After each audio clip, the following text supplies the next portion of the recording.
The friend who stayed, Act 1, the hard years. There's a kind of silence that settles over your life when everything starts to fall apart. It's not the silence of peace or rest. It's the silence of absence, of doors closing, of phone calls that stop coming, of people who were always there suddenly finding reasons not to be. I know that silence well. It started slowly, the way these things always do. First, it was my job. The company downsized, and I was let go on a Tuesday afternoon in March. They called it restructuring. I called it the end of everything I'd worked toward for 7 years. I packed my desk into a cardboard box while my co-workers looked away, pretending they didn't see me leaving. Then came the relationship. 6 years together, and it unraveled in the space of 3 months. We'd built a life, together plans, dreams, a shared apartment with furniture we'd chosen together. But when the money dried up and the stress mounted, so did the distance between us. The arguments came like storms, sudden and destructive. And then one morning I woke up and half the apartment was gone, half the books, half the kitchen, half of my life just ... removed. My family tried to help, but they had their own troubles. My father's health was failing. My mother was overwhelmed. My sister had just had her second child and was drowning in her own exhaustion. They loved me. I knew that. But love doesn't always have the capacity to carry another person's weight when it's already carrying so much of its own. And so the friends began to fade. Not all at once, not with any malice, just ... gradually. The group chat went quiet. The weekend plans stopped, including me. The invitations slowed to a trickle, then stopped entirely. People are uncomfortable around failure, around sadness, around someone who's drowning when they're trying to stay afloat themselves. I understood it. I really did. But understanding didn't make the loneliness hurt any less. My apartment became smaller somehow, even though half the furniture was gone. The walls pressed in during the long evenings when I sat alone with my laptop, sending out resume after resume into the void. The rejection emails came like clockwork, when they came at all. Most times there was just silence. I started measuring my days in small survivals. Getting out of bed, showering, eating something, anything. Some days, even those felt like mountains I couldn't climb. But there was one person who never disappeared: Alex. We'd known each other since college. One of those friendships that formed naturally over shared classes and late-night study sessions. We weren't inseparable. We didn't talk every day, but there was something steady about Alex. Something quietly reliable that I'd never really noticed until everyone else was gone. The first time I really noticed was 2 weeks after I lost my job. I was sitting in my apartment at 11 o'clock at night, staring at my bank account, trying to figure out how I was going to make rent. My phone lit up. It was Alex. "Hey, you awake?" 3 words. Simple. But they cut through the silence like light through a crack in heavy curtains. We talked for 2 hours that night about nothing and everything. Alex didn't ask about my job search, didn't offer advice I hadn't asked for, just talked about a movie they'd seen, a book they were reading, a dog they'd met at the park. Normal things, human things. When we finally hung up, I realized I'd smiled for the first time in days. ACT2, the small things they did. Friendship, I learned, isn't always the grand gestures. It's not the dramatic rescues or the sweeping declarations. Sometimes friendship is just showing up, consistently, quietly, without being asked. Alex started showing up in small ways. A text in the morning, coffee on your doorstep. Don't let it get cold. I'd open my door and find a paper cup from the cafe 3 blocks away, still warm, with my name written in marker on the side. Alex had dropped it off on the way to work. No fanfare, no expectation of thanks, just coffee. Just a reminder that someone was thinking of me. But on the nights when the apartment felt too quiet, too empty, too full of ghosts, Alex would call. Sometimes we'd talk. Sometimes we'd just keep the line open while we both did other things. I'd hear the sound of Alex cooking dinner, the clatter of pans, the running water, the mundane symphony of someone else's evening. And somehow that made me feel less alone. When my car broke down on a Thursday evening, the battery dead in a grocery store parking lot, Ty called Alex. No hesitation, no second-guessing whether I was being a burden. Alex arrived 20 minutes later with jumper cables and a patient smile. "This is becoming a habit," I said, embarrassed, as we connected the cables. "Good," Alex replied, not looking up from the engine. I was getting bored anyway. But it was a lie, of course. Alex had come from work, was probably tired, probably had a dozen other things to do, but the lie was kind. And kindness, I was learning, was worth more than honesty sometimes. The months dragged on. I found freelance works, more projects that barely paid the bills but kept me afloat. I moved to a smaller apartment, something I could actually afford. I packed my life into fewer boxes and tried not to think about everything I'd lost. Through it all, Alex was there. Not every day, not hovering, not suffocating me with concern, just ... present. A text here, a check-in there, an invitation to grab lunch, always casual, always open-ended, no pressure if you're busy, Alex would say. We both knew I wasn't busy, but the grace of that phrase meant everything. One Saturday, Alex showed up at my door unannounced. "Get dressed," they said. "We're going somewhere." Where does it matter? It didn't.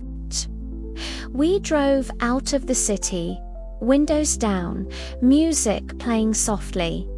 Neither of us talked much. We ended up at a lake I'd never been to, one of those hidden places locals know about but tourists never find. We sat on a weathered dock, feet dangling over the water, and watched the afternoon light turn golden on the surface. "You don't have to be okay," Alex said eventually. "Just so you know," I nodded, throat tight. "But you will be," they added. Eventually, I wanted to believe that. Some days I did. Some days I didn't. But Alex's certainty was enough for both of us. Act 3. The breaking point. There's a moment in every collapse when you realize you can't keep pretending, when the weight becomes too much and the facade you've been maintaining for everyone for yourself finally cracks. For me, it came on a Tuesday in November. I'd been freelancing for 8 months, barely scraping by, but surviving. I'd gotten used to the instability, the constant hustle, the uncertainty, and then a client, my biggest client, the one paying for groceries and rent, decided to go in a different direction. The email was polite, professional, devastating. I sat at my kitchen table and stared at my laptop screen until the words blurred. I'd failed, completely, irreversibly. The freelance work was gone, my savings were gone, my career was gone, my relationship was long gone. And now, staring at that email, I felt something inside me, just ... give up. I didn't leave my apartment for 3 days. I didn't answer my phone. I didn't respond to texts. I just existed in a grey fog, moving from bed to couch and back again, sleeping too much and not enough, eating crackers from a box because cooking felt impossible. On the 4th day, there was a knock at my door. I almost didn't answer, but the knocking was persistent. Gentle, but insistent. It was Alex. "You haven't answered your phone," they said simply when I opened the door. I looked terrible. I knew I looked terrible. Unwashed hair, wrinkled clothes, eyes swollen from too much sleep and too many unshed tears. "I'm fine," I lied. Alex looked at me for a long moment. Then they stepped inside, closed the door behind them, and said, "No, you're not." And something in me broke. I cried. Not the quiet, controlled tears I'd allowed myself in private, but the ugly, gasping, desperate kind of crying that comes from months of holding everything together when everything was falling apart. Alex didn't try to stop me, didn't tell me it would be okay, didn't offer empty reassurances.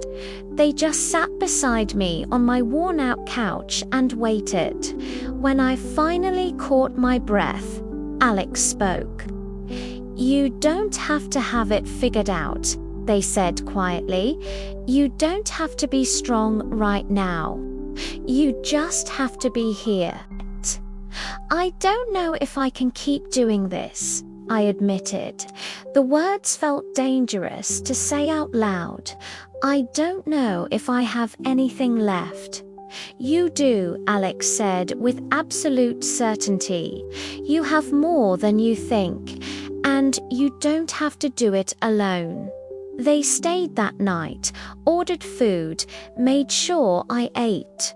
Didn't leave until I'd showered and changed into clean clothes and looked at least marginally human again. "I'll check on you tomorrow," Alex said at the door. "You don't have to, I know," Alex interrupted gently. "I'm going to anyway." And they did, the next day, and the day after that, and the day after that. Not intrusively, not overbearingly, just consistently.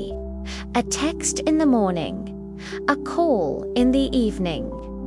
A reminder that I wasn't as alone as I felt. Slowly, so slowly, I almost didn't notice I started to surface. Act 4, the turning tide. There's no single moment when life starts getting better, no dramatic turning point where everything suddenly makes sense. It happens in increments, in small victories that barely register until you look back and realize how far you've come. For me, it started with a phone call in December. A former colleague reached out. They had a lead on a contract position, temporary part-time, but real work, real money. I almost didn't apply. The fear of another rejection felt paralyzing, but Alex's voice echoed in my head. You have more than you think. I applied. I got the interview. I got the job. It wasn't my dream position. It wasn't even close to what I'd had before, but it was something, a foothold, a beginning. January came, cold and clear. I started the new job. It was strange at first, being around people again, having structure, having purpose, but it felt good. Like a muscle I'd forgotten I had, slowly remembering how to work. Alex was still there, of course. Not any more present than before, but not any less. Still the steady constant in my life. Still checking in. Still showing up. One evening in February, I invited Alex over for dinner. The first time I'd cooked for someone else in nearly a year.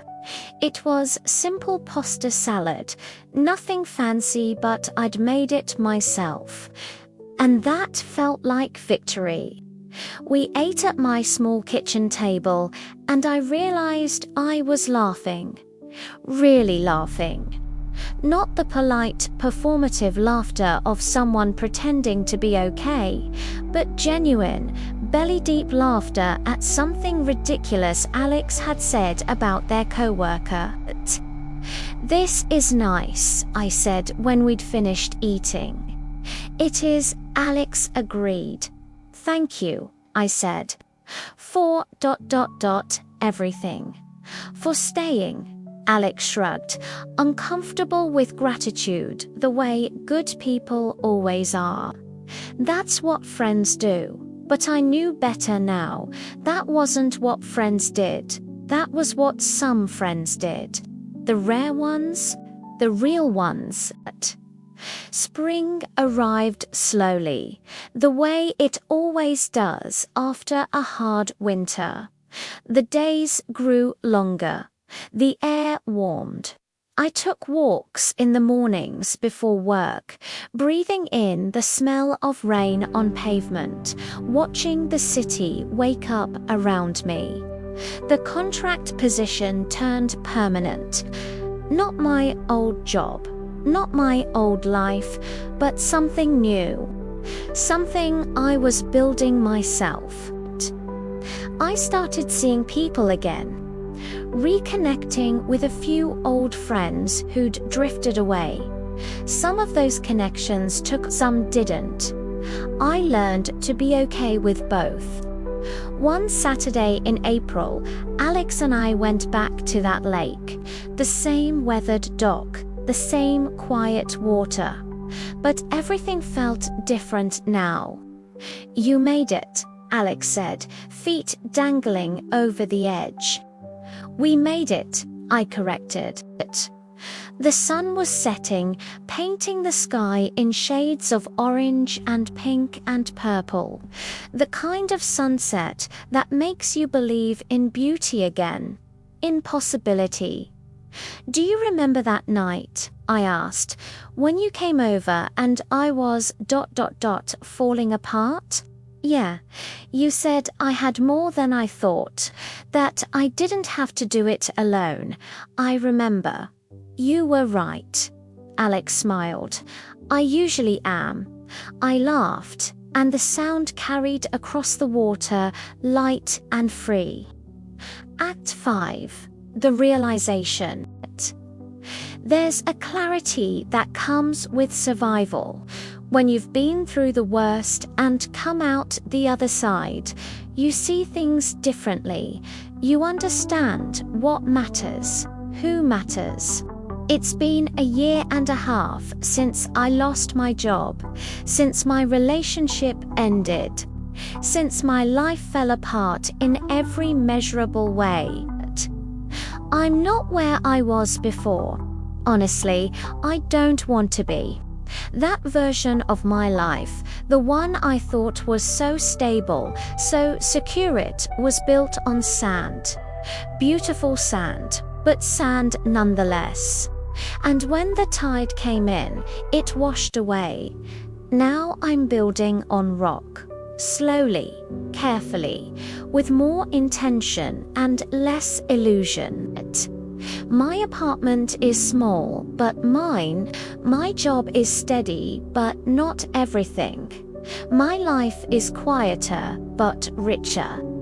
I've learned the difference between having many people around you and having the right people around you. And I've learned the value of the friend who stayed. Alex never asked for recognition, never needed praise for being present, never kept score of all the times they showed up when no one else did. That's not how real friendship works. Real friendship doesn't demand acknowledgement. It just is. But I want to acknowledge it anyway. Because here's what I understand now. When life gets hardened, it will get hard.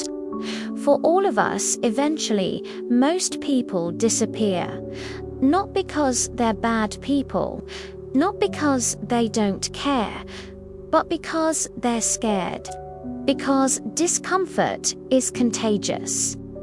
Because watching someone struggle reminds us how easily it could be us. But there are a few people, rare, precious people, who lean in instead of pulling away, who show up not with solutions but with presence, who don't try to fix you but simply refuse to abandon you. Those are the people who save us, not loudly, not dramatically, but steadily, consistently, quietly, with coffee on doorsteps and late-night phone calls and patient presence and stubborn loyalty. But Alex saved me, not by pulling me out of the darkness, but by sitting in it with me until I was ready to find my way out. Last week, I called Alex just to talk. No reason, no crisis. Just to hear their voice. "Hey," they answered. "What's up?" "Nothing," I said. "Just wanted to call, cool. Want to hear about this absolutely ridiculous thing that happened at work. Always." And as Alex launched into some story about their boss and a malfunctioning coffee machine, I smiled. Because this ordinary, unremarkable conversation was everything. This was friendship. Real, enduring, unconditional friendship. The kind that doesn't need perfect circumstances or ideal timing. The kind that shows up on bad days and good days and all the ordinary days in between. The kind that asks for nothing but gives everything. If you're going through something hard right now, if you're in that silence I described at the beginning, the one where doors are closing and people are fading and you feel utterly alone, want you to know something. You might have someone like Alex in your life. Someone who hasn't left. Someone who keeps checking in even when you don't respond. Someone who shows up even when you push them away. Someone who believes in you when you've stopped believing in yourself. Pay attention to that person. Hold on to them, and when you're through this, because you will get through this, remember who stayed.